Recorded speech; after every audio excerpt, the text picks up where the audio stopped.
Et on retrouve notre correspondant à Jérusalem, Stéphane Amar. Bonsoir Stéphane.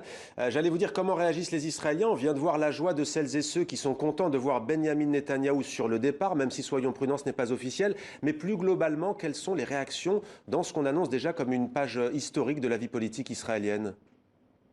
Il y a des réactions très dures, très tranchées. Effectivement, la joie, on l'a vu à l'instant, d'un certain côté, en finir enfin avec cette instabilité qui dure depuis 2 ans. Mais d'un autre côté, du côté des partisans de Benyamin Netanyahou, il y a une véritable colère, beaucoup de rancœur. Il faut rappeler que Benyamin Netanyahou était arrivé en tête très largement lors des précédentes élections, mais il n'avait pas réussi, une fois de plus, à constituer une coalition de 61 députés. Il n'était pas loin, mais il n'avait pas réussi à obtenir ces 61 députés. Et donc, Naftali Bennett est venu d'une certaine manière rafler la mise. Il n'a que 7 députés, mais il a une faculté à faire l'union, à rassembler des gens très différents. On l'a vu dans le reportage, depuis l'extrême gauche israélienne jusqu'à la droite radicale, en passant, vous le disiez, par les islamistes du mouvement Raham. Et ça, c'est véritablement une première. Reste à savoir maintenant si cette coalition va recevoir la confiance et ensuite combien de temps va-t-elle durer. Stéphane Amar à Jérusalem pour TV5 Monde. Merci Stéphane pour cet éclairage.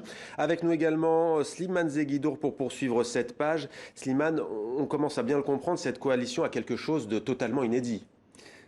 Totalement inédit, non pas parce qu'elle est extravagante en ce sens que les partis les plus antagonistes sont là, juifs et arabes, extrême droite, extrême gauche, pro et anti-colons, islamistes et religieux messianiques juifs.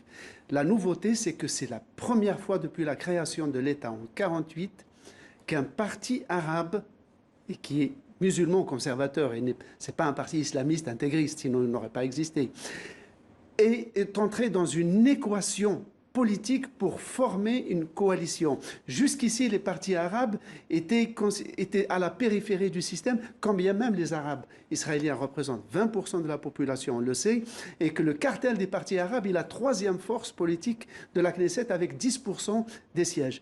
Mais jusqu'ici, aucun des partis, ni la gauche, ni la droite, ne voulait s'allier à leurs concitoyens arabes.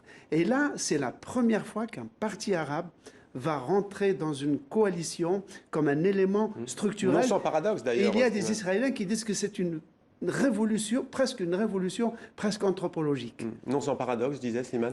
Oui, sans paradoxe, parce qu'il a fallu...